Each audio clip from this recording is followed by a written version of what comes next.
Amém, irmãos? Efésios capítulo 6, a gente vai ler o verso 17, só a parte A do versículo. Primeira parte. Amém? Efésios 6, 17, a Bíblia nos diz assim: usem a salvação como capacete. Amém? Ou usem a salvação ou o capacete da salvação. Amém? Eu peguei essa tradução aqui, irmãos. Usem a salvação como um capacete, que fica mais fácil de entender aonde eu quero chegar. Amém? Feche seus olhos, vamos orar. Deus, obrigado pela Tua palavra, Pai. Que nessa noite ela entre no nosso coração profundamente, Pai. Que ela seja um instrumento, Senhor, para nos abençoar, para abrir os nossos olhos, para nos dar direcionamento, Senhor, e para nos dar esperança. Em nome de Jesus, abençoa cada irmão que está aqui neste lugar. Que eles sejam, Pai, neste momento, ó Deus, como um vaso a receber das Tuas mãos, Senhor, e da Tua boca nesse instante, palavras de vida eterna. Em nome de Jesus, assim nós te pedimos e agradecemos. Amém. Amém, irmãos? Continuando então a nossa mensagem, onde nós estamos falando, irmãos, a respeito de salvação, do ponto de vista ou do prisma da certeza de salvação. Amém? Que é sempre um assunto, irmãos, muito discutido entre as igrejas, entre os irmãos dentro das igrejas, a respeito da segurança de salvação, a respeito de ter uma vida segura, de ter certeza de salvação, de viver a sua caminhada com Deus de forma estável, ou pelo menos passar pelas tribulações, pelas dificuldades da vida e pelas dificuldades da própria vida com Deus, irmãos, porque Jesus nunca prometeu mamão com açúcar para ninguém. Muito pelo contrário, Ele disse várias vezes: no mundo vocês teriam aflições, vocês seriam perseguidos por causa do meu nome, amém? Vocês teriam dificuldades ao encarar a vida depois da salvação, vocês teriam essa dificuldade. Então, se pelo menos, irmãos, diante de todas as circunstâncias da vida, você conseguir permanecer firmado na rocha que é Jesus Cristo, você vai se apresentar com certeza diante do Pai, amém? Para entrar nos portais da glória convicto, amém? Por causa especialmente, irmãos, daquilo que Jesus fez por você, amém? E, irmãos, o tema dessa mensagem, muitas vezes, e até que tem que ter um cuidado aqui ao falar algumas coisas, porque eu não quero que vocês confundam, irmãos, o que nós estamos falando aqui como tomar o reino de Deus pelo esforço. Não é isso. Tomar o reino de Deus à força, como Jesus diz. Inclusive ele condena isso, se eu não me engano, lá em Mateus, no capítulo 11. Enfim, depois você pode olhar em casa, em que ele diz que alguns tentam tomar posse do reino à força, e não é assim. Porque ele diz também, irmãos, que aquilo que era impossível ao homem, o que é impossível ao homem? Salvar a si mesmo. Deus tornou possível.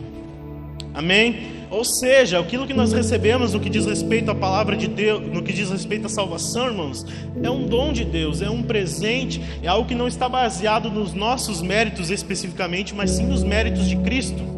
Mas, como eu sempre digo aqui para você, irmãos, nós estamos entre uma linha tênue entre entender que sim, recebemos pela graça a salvação, mas não significa que nós vivemos uma vida desleixada. A Deus dará, deixa a vida me levar, a vida leva eu. Né? Como se Deus fosse muito bonzinho, né? Aqui de forma pejorativa, de que lá no fim Ele vai dar um jeito, independente de como eu viva, porque Ele é bom. Afinal de contas, Ele é amor, então não importa a vida que eu levo aqui nessa terra, não tem lei, não tem limite, eu faço o que eu quero, eu falo o que eu quero, eu me visto da forma que eu quero, eu como o que eu quero, enfim, né? Enfim, várias situações, porque muitas vezes nós pensamos assim, né, irmãos? Ou tem pessoas que pensam assim, de que viver a vida com Deus é tudo pela graça, e significa que a graça é barata muitas vezes, como se não tivesse custado um preço muito alto. Custou para Jesus Cristo, né? Em que Ele entregou a sua vida. Então, por mais que não haja mérito na sua salvação, né, com relação a você não comprou, você não mereceu, não significa que você vai viver de qualquer jeito a partir do momento que você é salvo. Mérito não significa ausência de esforço, amém? Não significa ausência de comprometimento, não significa ausência de uma vida fiel. É interessante, irmãos, que o apóstolo Paulo, No livro de Efésios mesmo, um pouco antes desse texto que nós lemos, ele fala a respeito da nossa vida com Deus do ponto de vista de um casamento. E aquele texto, inclusive, irmãos, ele é bem complexo de se analisar como um todo. Ele abrange muitas coisas. Mas ele está falando ali, a partir do verso 22 do capítulo 5, ele diz que a nossa vida com o Senhor, o nosso relacionamento com Deus, e ele usa o exemplo de um casamento, do relacionamento de um cônjuge com o outro, né? Do homem com a mulher, da mulher com seu esposo. Amém? Do ponto de vista que deve haver amor e deve haver fidelidade. De que deve haver amor, mas deve haver sacrifício. De que deve haver amor, mas de que só paixão não é suficiente. É necessário entrega, é necessário devoção, é necessário compromisso. É necessário estabelecer contratos morais. E até mesmo, né, a gente entende o casamento do ponto de vista cristão como perante Deus e perante os homens. É o que os antigos falavam. É ou não é? Né, você olha uma novela antiga, por exemplo, aí, né, a mãe casando a sua filha, ela diz, tem que casar perante Deus e perante os homens, né? Por quê? Porque você estabelece contratos sociais, morais, de caráter, aliança, comprometimento, que vão muito além da paixão, que vão muito além do vigor, que vão muito além da beleza, porque essas coisas passam muitas vezes. Amém? Porque você pode estar num casamento, se ele for firmado na beleza da pessoa, a beleza ela vai embora. Vai que acontece alguma coisa, né? Sabe, irmãos, isso são coisas que a gente deve levar na consciência. Pode acontecer qualquer coisa com o seu cônjuge e que afete a aparência dele, né? Mais ainda, talvez. E aí? Será que o amor vai embora? Né? Ou como diz o ditado, a necessidade entra pela porta, o amor sai pela janela. Nós não fomos chamados para viver assim, irmãos. Nem no seu casamento, muito menos na sua vida com Deus. Aliás, se o seu casamento está assim, é um reflexo da sua vida com Deus. Isso serve para qualquer coisa. Quer analisar o seu relacionamento com seus filhos, é um reflexo da sua vida com Deus. Quer analisar o seu relacionamento no trabalho, é um reflexo da sua vida com Deus. Afinal de contas, Cristo é tudo em todos. Usem a salvação como capacete. Eu fiz uma introdução aqui, irmãos, mas eu creio que já tenha ficado claro até aqui, ou pelo menos foi a minha intenção, né, irmãos? O foco dessa mensagem, irmãos, é declarar que você pode sim ter certeza de salvação e ao mesmo tempo, irmãos, usar aquele resquício talvez de insegurança, né, como prevenção, irmãos, no que diz respeito à vida eterna. Né? Você pode ter uma vida em que você confia plenamente que é salvo por causa daquilo que Jesus Cristo fez e ainda assim lidar em alguns instantes com incerteza, irmãos, por causa da sua natureza, que você ainda tem que lidar com o pecado. Você não é perfeito ainda.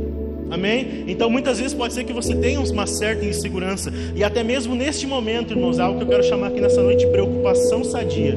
Repita comigo, preocupação sadia. Você pode usar isso, irmãos, no que diz respeito à vida eterna, como prevenção à incerteza, à dúvida e aquilo que pode derrubar. Amém? Afinal de contas, prevenir é melhor do que remediar. Sendo assim, então, irmãos, com esse entendimento, nós somos muitas vezes, irmãos, impulsionados por Deus, e a sua palavra nos mostra isso, irmãos, para termos sim uma preocupação sadia, uma preocupação saudável com relação à nossa salvação. Enquanto você confia em Deus, enquanto você declara a sua dependência de Deus, enquanto você declara que foi salvo pela graça, enquanto você declara que foi salvo como um presente que Deus te deu, não baseado nos seus méritos, mas no mérito de Cristo, enquanto você confia nele, irmãos, na graça e na misericórdia, você ainda assim se esforça para ter uma vida fiel, uma vida que o agrade. Uma vida, irmãos, que demonstra que você é salvo. Afinal de contas, nós precisamos produzir frutos do arrependimento que recebemos. Os nossos arrependimentos, irmãos, eles não podem ser vazios. Quando você chega a Jesus Cristo, você precisa se arrepender dos seus pecados para receber a salvação. Não tem outro jeito. Amém? Mas esse arrependimento ele não pode ser vazio, ele não pode ser remorso. Ele precisa produzir frutos. A partir do momento que você se arrependeu, arrepender-se, irmãos, é voltar, é dar meia volta, é ignorar aquilo em qual você estava indo em direção, o pecado, a ruína, a tragédia, é dar meia volta por completo e não voltar de novo. Isso é arrependimento. A salvação que você recebeu, irmãos, ela produz frutos na sua vida. Você olha e vê, ele é salvo. Por quê? Porque ele tem uma conduta. Ele não é perfeito, mas ele tem uma conduta de acordo com o que a palavra de Deus diz. Ou pelo menos ele está se dedicando à vida com Deus, ele está se dedicando a ter um comprometimento, a ter uma aliança com Deus de tal forma que nós conseguimos ver que ele é salvo. Ou você pode analisar a sua própria vida depois da conversão. Quanta coisa mudou? Quantas coisas ficaram para trás? Talvez, como eu disse, você não é perfeito, mas você pode analisar a sua vida com Deus e dizer, nossa, eu fazia isso, aquilo, aquele outro. Hoje eu não consigo fazer mais, não é nem que eu não faço, eu não consigo fazer mais, porque não cabe. Porque parece não fazer mais sentido depois do impacto de receber Cristo habitando dentro de mim. A salvação que você recebeu será acompanhada de obras. Amém?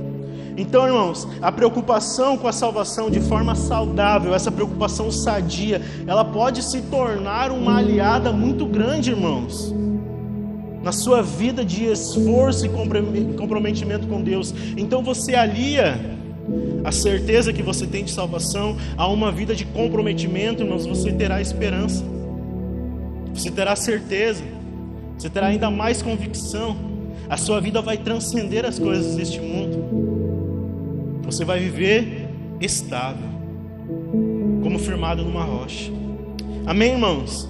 Eu sempre falo aqui para vocês, irmãos, e eu quero que vocês tenham isso em mente sempre, é uma frase que eu sempre digo para vocês, não tem como desassociar, irmãos, o amor da obediência. Um depende do outro. Amém? Aliás, Samuel chega a dizer que é melhor obedecer do que sacrificar. Deus fala através do profeta ao povo e diz, eu não quero mais holocaustos, eu quero obediência, eu quero amor, eu quero compaixão para com o próximo.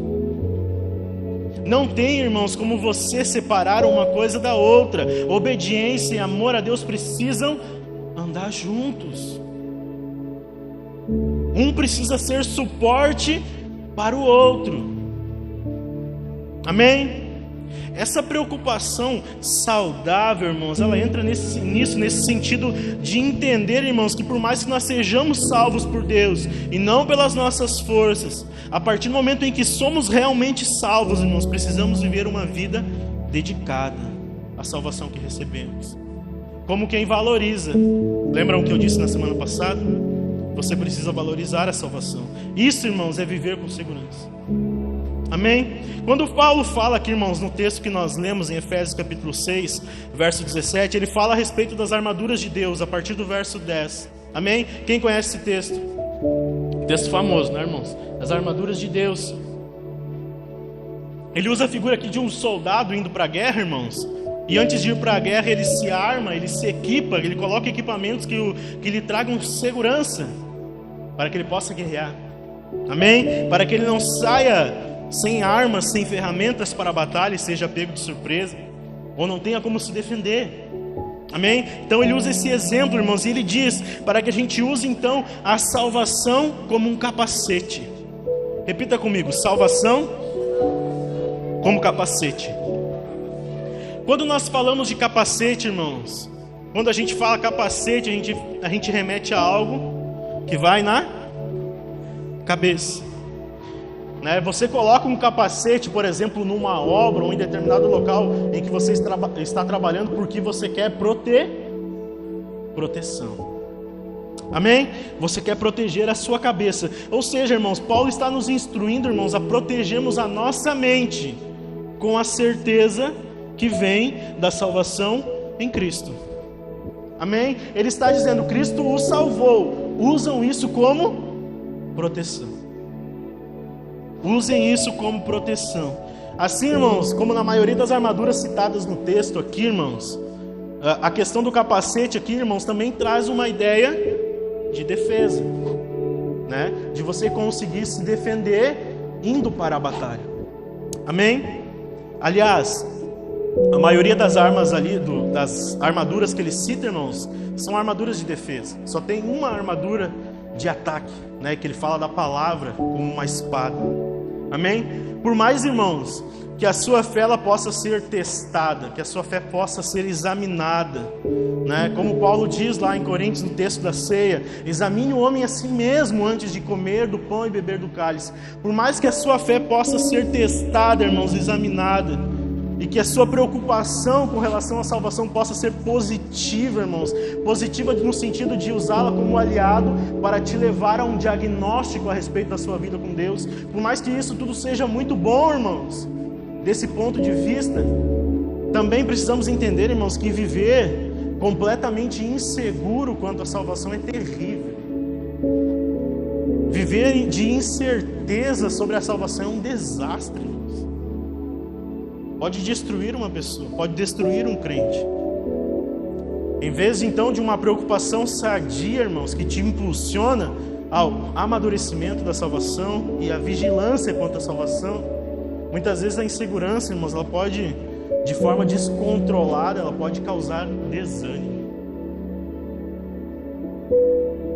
A insegurança quanto à salvação pode te desanimar, pode te murchar. Isso é terrível, irmãos. Viver dessa forma é terrível. Abra comigo, irmãos, em 1 Tessalonicenses. 1 Tessalonicenses, no capítulo 5.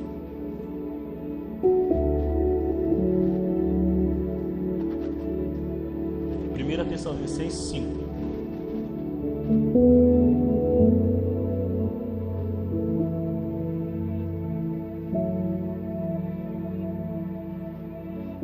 A gente vai ler o verso 4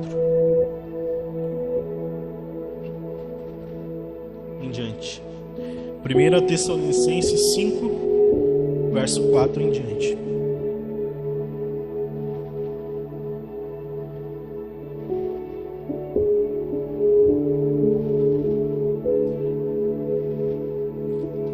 Amém? 1 Tessalonicenses 5, do verso 4 em diante. Amém? A Bíblia nos diz assim, irmãos: mas vocês, irmãos, não estão na escuridão a respeito dessas coisas, e não devem se surpreender quando o dia do Senhor vier como ladrão, porque todos vocês são filhos da luz e do dia. Não pertencemos à escuridão e à noite. Fiquem atentos, não durmam como os outros, permaneçam atentos e sejam sóbrios. À noite, as pessoas dormem e os bêbados se embriagam, mas nós que vivemos na luz devemos ser sóbrios, protegidos pela armadura da fé e do amor, usando o capacete da esperança da salvação. Porque Deus decidiu nos salvar por meio de Jesus Cristo, nosso Senhor, em vez de derramar a sua ira sobre nós. Cristo morreu por nós para que, quer estejamos despertos, quer dormindo, vivamos com Ele para sempre. Portanto, animem e edifiquem uns aos outros, como vocês têm feito. Amém? Então, irmãos, Paulo está falando a respeito da volta de Jesus aqui. Amém? 1 e 2 Tessalonicenses é praticamente este o assunto de toda a carta. Ele está falando a respeito de uma volta que é certa e de uma volta que é repentina. E porque essa volta de Jesus é certa e repentina, ele está fazendo um alerta quanto à vigilância. Amém? Ele está dizendo aos seus leitores: fiquem atentos, a qualquer momento Jesus pode voltar. Por quê? Porque ele prometeu que voltaria. Amém? Se vocês confiam em Deus, vocês precisam confiar nas palavras de Deus. E ele diz que voltaria uma segunda vez para os buscar. Então, irmãos, ele faz aqui um alerta quanto à vigilância, irmãos, como algo necessário, para que através da vigilância, irmãos, aquele que foi salvo por Cristo Jesus, ele chegue a uma perspectiva correta a respeito da sua salvação, irmãos. Ele chega à perspectiva que Deus espera, a certeza de salvação e a esperança que isso nos traz. Amém, irmãos? Irmãos, eu quero que vocês entendam aqui uma coisa. Não é só, irmãos, sobre lá no fim da jornada, não é só sobre ir para a esquerda ou ir para a direita, ir para o inferno e ir para o céu. Não é só sobre isso. Talvez fosse mais simples se fosse assim. Não é sobre isso, irmãos. Porque, eu já falei aqui algumas vezes, irmãos, se a partir do momento que você fosse salvo, você entrega a sua vida a Jesus, você desce as águas do batismo, você recebe o próprio Deus. Se naquele momento, naquele exato momento da salvação, você morresse, seria mais fácil. Mas morrer mesmo, irmãos, de bater as botas, né, de ter que ser enterrado, seria muito simples, irmãos. A maioria das pessoas não acontece isso. Você precisa caminhar. Amém? Alguém morreu literalmente aqui depois do batismo? Não, eu estou vendo vocês. Vocês estão caminhando. Não é, irmão, só sobre lá no fim ir para o céu ou para o inferno. Não é só sobre isso. Enquanto você está caminhando, irmãos, você precisa usar a salvação que você recebeu como uma ferramenta para te dar esperança. Quando a gente fala de esperança, irmãos, de ter uma perspectiva de esperança, nós precisamos entender, irmãos, que Cristo nos oferece, irmãos, algo que transcende as circunstâncias. Independente se você está bem ou não financeiramente, independente se você está bem ou não na sua vida, na sua saúde, independente de como está o país em que você está vivendo, independente do partido político que está governando o país, independente da pandemia, quando você tem certeza de salvação, você pode usá-la, irmãos, como esperança de que tudo isso aqui que eu citei é passageiro. Nada disso aqui que eu citei, irmãos, diz respeito a você no que diz respeito à vida eterna. Aquilo que Jesus Cristo te entregou, irmãos, te faz ir além disso. Não significa que você está alienado às circunstâncias deste mundo, não significa que você não deva se importar com a sua vida financeira. Não é isso, irmãos. Significa que você recebeu algo de Deus, e por mais que nada dê certo, irmãos, neste plano natural, Ele vem para te buscar, para te levar para um lugar perfeito. Então você coloca isso na cabeça e diz: eu tenho uma esperança, algo que ninguém no mundo tem, irmãos. É só o crente que tem. Nem mesmo a pessoa mais rica do mundo lá em 2020, quando começou essa pandemia, irmãos, tinha certeza de alguma coisa. Afinal de contas, dinheiro no mundo ainda pode comprar, irmãos, por completo a cura desse vírus. Nada disso é esperança, irmãos. Se nós vivemos uma vida completamente firmados nas coisas deste mundo, irmãos, naquilo que é passageiro, irmãos, olha quanta coisa está acontecendo ao nosso redor. Olha quantas pessoas estão morrendo. Chove lá no Rio de Janeiro, irmãos, as pessoas infelizmente perdem tudo que têm. Saiu essa semana uma matéria, irmãos, de uma pessoa que morreu nesse desastre lá agora. Ela morreu 50 anos depois da sua avó no mesmo lugar, do mesmo problema, soterrada. Ou seja, quase meio século, ninguém resolveu o problema do local, irmãos. Acontecem as mesmas coisas ainda, as pessoas continuam morrendo. Como é que você vai tirar a esperança disso, irmãos? Não tem. Não é simplesmente chegar lá no fim e ir para o céu ou para o inferno, irmãos. É viver com a certeza, com a convicção de que não importa o que aconteça, Ele vem ao meu encontro um dia. Ele vai restaurar todas as coisas. Ele vai me dar por completo a sua presença, o seu banquete, aquilo que eu tenho direito, porque eu recebi do Senhor. É viver como salvo, irmãos. Viver como salvo.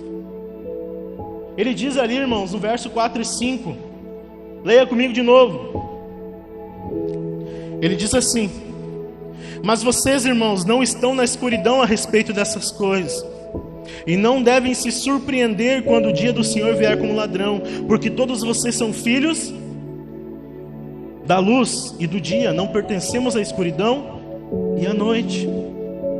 Ou seja, irmãos, ele está dizendo, nós não estamos no escuro quanto à vinda de Jesus. Nós sabemos que ela é certa e que ele prometeu vir a qualquer instante. Então nós devemos ter vigilância, nós devemos estar preparados. Ele também diz, nós não vivemos no escuro porque somos filhos da luz, nós somos filhos do dia. E por causa disso nós podemos ter clareza sobre o assunto, mesmo diante dos questionamentos da vida, irmãos. Por sermos filhos da luz, nós não seremos pegos de surpresa no grande dia. Amém? Porque você é filho da luz, você vive a clareza do dia. Você não será pego de surpresa. Amém? Porque, irmãos, nós enxergamos com clareza com relação à vida eterna, mas também com relação à nossa caminhada.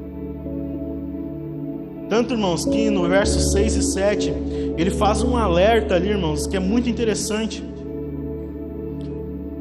No versos 6 e 7, ele diz assim, não durmam como os demais, mas vigiem e sejam sóbrios, porque os que dormem, dormem de noite. Amém? E os que se embriagam de noite. Amém? Ele está fazendo um alerta aqui, irmãos, quanto à nossa preparação, primeiramente moral e mental, para com a vinda de Jesus. Você ter uma conduta e ter clareza na sua mente. Tanto que ele usa os exemplos ali, irmãos, primeiramente do sono. Amém? Ele diz, não durmam. Amém? Porque vocês são filhos da luz, vocês são filhos do dia.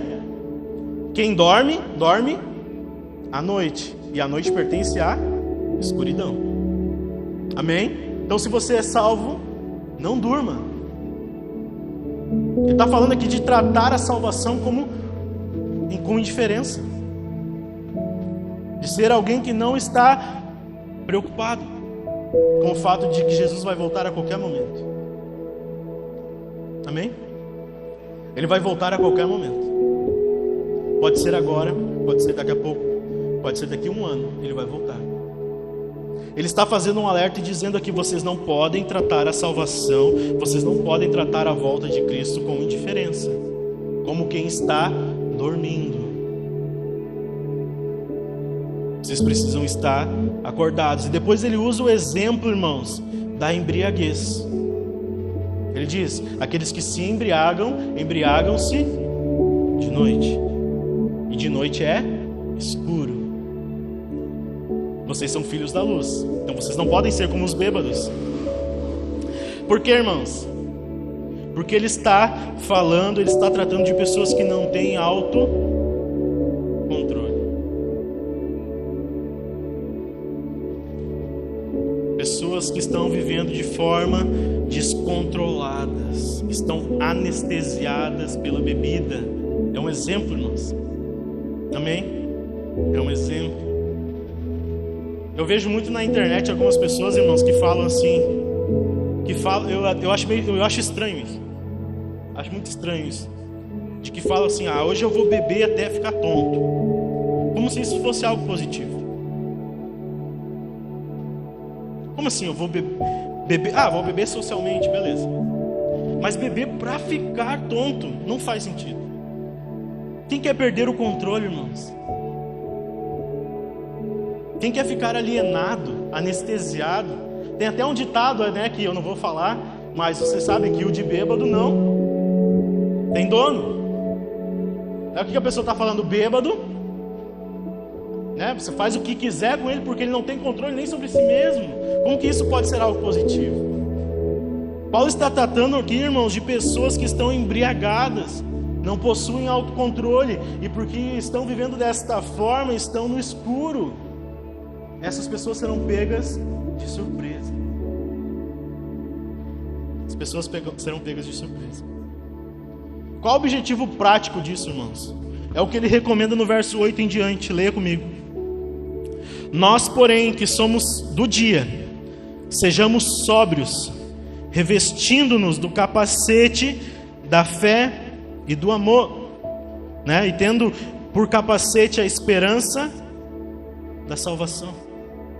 Amém? Qual que é o objetivo prático disso, irmãos? Levar o crente à esperança que a salvação proporciona, ao fato de que agora ele é filho da luz, ele é filho de Deus, ele pode viver em clareza.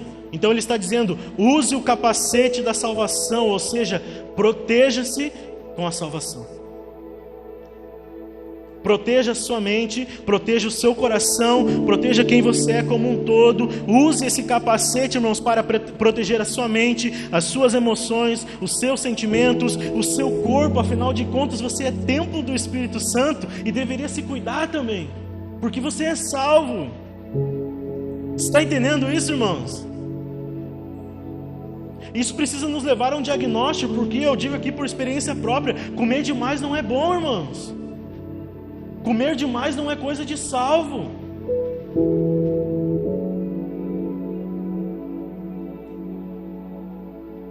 Nós não podemos aceitar coisas que não pertencem à salvação, irmãos, como algo comum, como algo corriqueiro, como, tanto faz. É demais, é legalismo, é careta viver dessa forma. Mas, irmãos, será melhor a outra vida, então, que ficasse lá.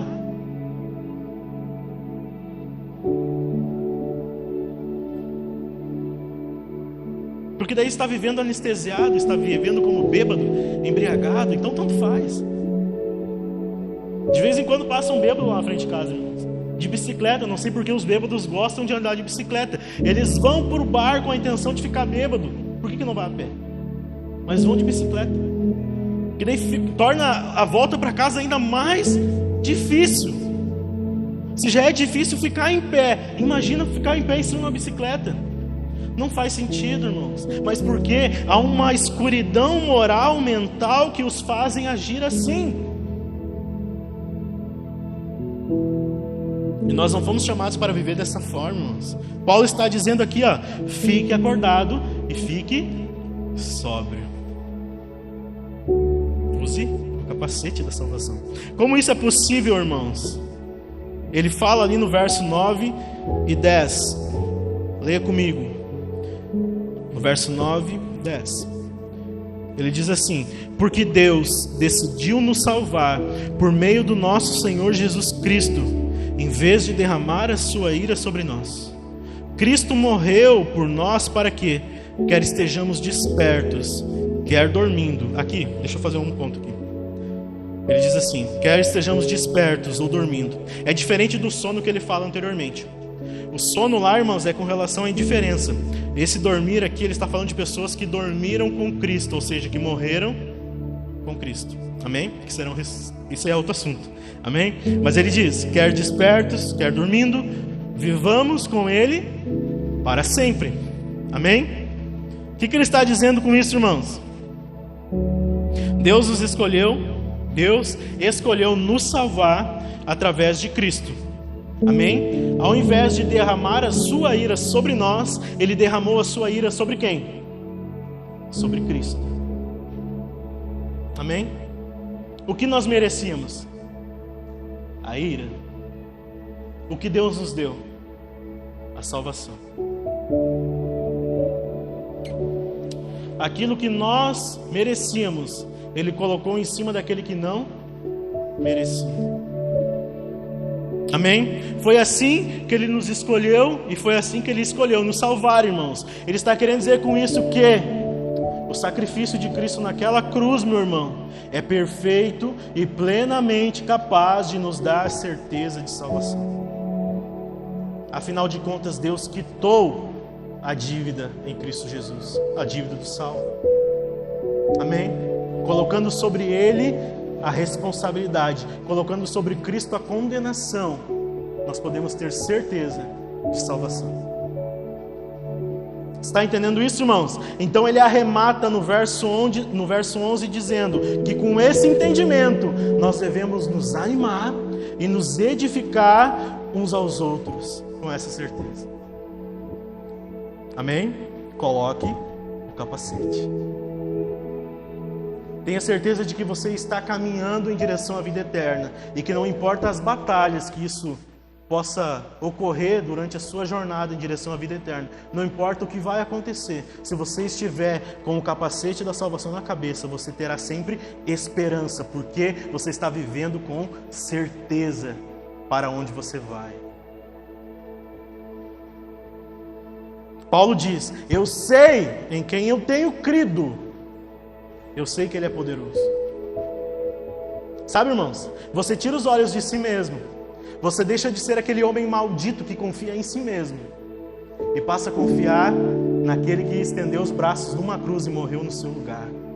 Você está caminhando e dizendo: Ele fez, não fui eu, então porque Ele fez, é perfeito e é capaz de me levar até o fim. Você não deu nenhum glória a Deus, só você não está entendendo. Amém, irmãos? Para encerrar, eu quero que você abra Apocalipse no capítulo 3.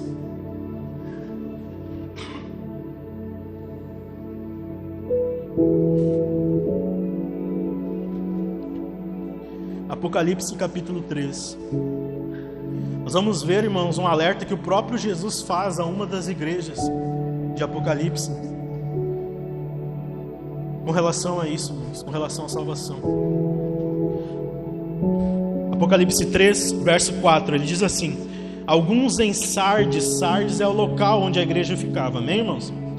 Alguns em Sardes, no entanto, que não mancharam as suas roupas com o mal, eles andarão comigo vestidos de branco, pois são dignos. O vitorioso será vestido de branco. Jamais apagarei o seu nome do livro da vida e confirmarei diante de meu Pai e de seus anjos que Ele me pertence. Amém? Repare, irmãos, ele diz: jamais apagarei o seu nome ou seus nomes do livro. Esse tipo de afirmação, irmãos, ele pode gerar uma certa desconfiança ou insegurança a alguns crentes. Porque se ele diz que algumas pessoas ele jamais apagaria o nome do livro, significa que talvez outras ele apague. Amém? Porque as pessoas que ele diz que eu jamais apagarei o nome do livro são aquelas que não mancharam-se ou não mancharam as suas vestes com a maldade. Ou seja, viveram uma vida de crente, de salvo, a sua conduta conforme aquilo que Jesus esperava delas. Mas repare, irmãos, que então, essas pessoas que ele diz, irmãos, que os nomes delas jamais serão apagados, ele diz, são aqueles que não mancharam suas roupas com o mal, e porque não mancharam suas roupas com o mal, serão vestidos de branco. E aqui ele fala algo, irmãos, que é impressionante. Ele diz: eu vou confirmá-las perante o meu Pai. Ô Jesus, Jesus Cristo está dizendo que Ele tem um livro, irmãos, com o nome das pessoas. Ele está dizendo: no dia do juízo, no grande dia do Senhor, eu estarei diante do meu Pai, eu direi para o meu Pai o nome das pessoas que estão escritas no livro e que terão direito de se vestir de branco e terão sua vida confirmada diante do meu Pai. Eu falarei com a minha boca o nome delas. Elas serão confirmadas. Amém? Não será feita uma análise. Amém? Nesse dia, as pessoas serão confirmadas. Porque, irmãos, viveram uma vida que agradou ao Senhor, não se mancharam com o mal. Amém? Estou falando de salvação, irmãos. Marque esse dia na sua vida. Eu não sei como é que você está recebendo essa mensagem, com fervor no coração ou com indiferença. Saiba, um dia Deus vai te lembrar do que você estava fazendo aqui nessa noite, de como você reagiu às palavras de vida eterna. No dia do juízo Ele vai cobrar. Ele vai dizer: você ouviu ou fingiu que não ouviu, fingiu que não estava lá, fingiu que não era contigo, preferiu se manchar. Para encerrarmos, como eu venho dizendo então, desde o início dessa mensagem, a palavra de Deus, irmãos, ela está repleta de palavras que nos tranquilizam quanto à salvação. Amém? Que nos dão certeza. Mas ela também está repleta de advertências, irmãos, quanto a isso. Amém? Advertências que nos fazem refletir, irmãos, sobre como está a nossa vida de obediência, se nós estamos sendo fiéis e se nós estamos perseverando. Amém? Então você está neste emaranhado de coisas que Deus te diz através da sua palavra. Meu filho, você é meu filho. Eu vou te confirmar diante do meu Pai. No dia do juízo, o seu nome estará lá. Eu te dei toda a sorte de bênção nas regiões celestiais. Você é cordeiro com Cristo Jesus. O Espírito Santo habita dentro de você e diz que você é meu filho. Você pode ter toda a certeza do mundo. Mas enquanto você está caminhando, pegue também as advertências que eu estou te fazendo. Foi pago um alto preço. Essa graça não é barata. Você precisa valorizar a sua salvação. Você precisa viver de acordo. Coloque o capacete da salvação. Viva com essa certeza, com essa convicção e se proteja. Amém? Só que, irmãos, o que acontece? Nós, muitas vezes, irmãos, nós temos a tendência de evitar essas advertências. A gente evita, né? Por quê, irmãos? As advertências que a palavra de Deus faz com relação à nossa vida diante de Deus e da nossa salvação, muitas vezes, irmãos, elas vão de encontro a algo que é muito perigoso para o crente: a falsa sensação de segurança. Isso é perigoso, irmãos. Ter uma falsa sensação de segurança. Então eu vou evitar as advertências, fingir que não é comigo. Irmãos, como é que dá a maioria dos acidentes? Por exemplo, aqui a gente sobe a serra aqui, irmãos. Aquelas placas que tem lá, né, que são as placas bem esquisitas, porque o lugar que você está indo é sinuoso, né? São muitas curvas, você está subindo um morro, né? Tá entendendo? Por que elas estão lá, irmãos? Alerta, cuidado, à frente, a não sei quantos metros, a curva é perigosa. O que normalmente acontece? Por que normalmente acontecem os acidentes, irmãos? Porque as pessoas ignoram. Elas estão tão seguras, elas têm uma falsa segurança. Eu confio no meu braço, eu confio no meu carro, né? Eu sei que eu sou um bom motorista, eu não vou colocar o cinto, eu vou ignorar a velocidade. Por quê? Decidiu ignorar. Eu falei aqui alguns dias atrás, irmãos, num jejum, já estou encerrando, irmãos, que eu gosto muito de aviação, irmãos, de aviões. E tem um exemplo, irmãos, tem um canal de aviação no YouTube que é muito interessante. Ele faz uma análise dos acidentes. E ele diz assim, ó: o avião ele é tão seguro, mas tão seguro, que você pode ter tanta certeza de segurança, né? Você pode ter muita convicção de que você vai pegar um voo comercial, é claro, né? Não, esses voos particulares é outra coisa, né? Um voo comercial você pode ter tanta segurança daquilo ali. Por quê? Porque tem protocolo. Ele diz assim, ó: um acidente de avião ele não acontece por acaso. Normalmente quando um avião cai é porque foi quebrado vários elos de uma corrente.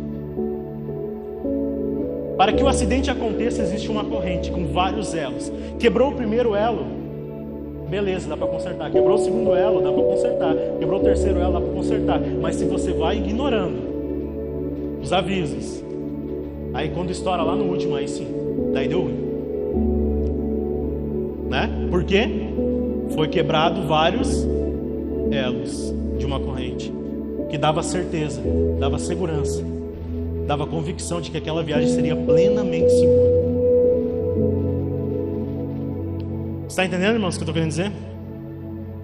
Amém? Então, irmãos, uma falsa sensação de segurança, muitas vezes, irmãos, ela nos impede de alcançar a verdadeira certeza de salvação, que vem de uma vida de humildade perante Deus e confiança. Amém? É para esse lugar que Ele quer te levar, irmãos.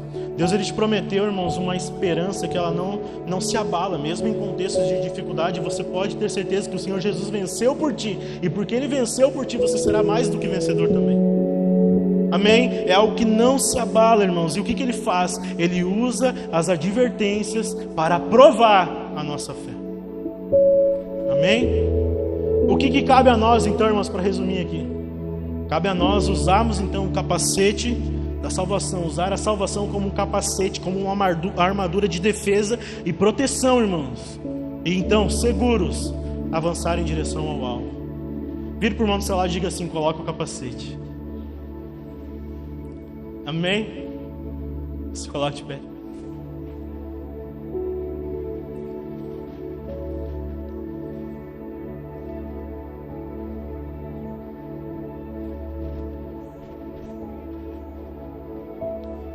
Amém, irmãos? Eu não quero te levar ao meio termo que traz confusão, irmãos. Eu quero que você caminhe com duas coisas: a convicção daquilo que Deus fez por você, amém? E a segurança da sua vida com Deus, amém? Você prega para si mesmo, irmãos. Como está a sua jornada? Como está a sua vida de oração?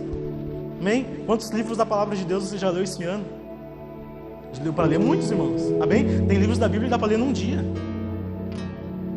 Num dia não, tem livros da Bíblia que dá para ler em 20 minutos. Quantos você já leu?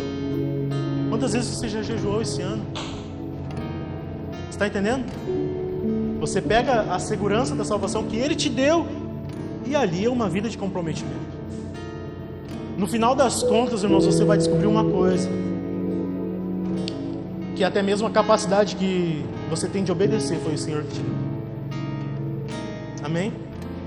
No final das contas, você vai descobrir que a capacidade de preservar a sua salvação foi o Senhor que te deu. Sabe que você canta aqui, irmãos? Né? Vai valer a pena, né? Sabe que você canta aqui? Você precisa entender uma coisa, irmãos: Jesus Cristo já fez valer a pena. Já fez valer a pena. Você precisa fazer também. Tem um filme, e aqui eu já vou orar com você, já vou encerrar isso.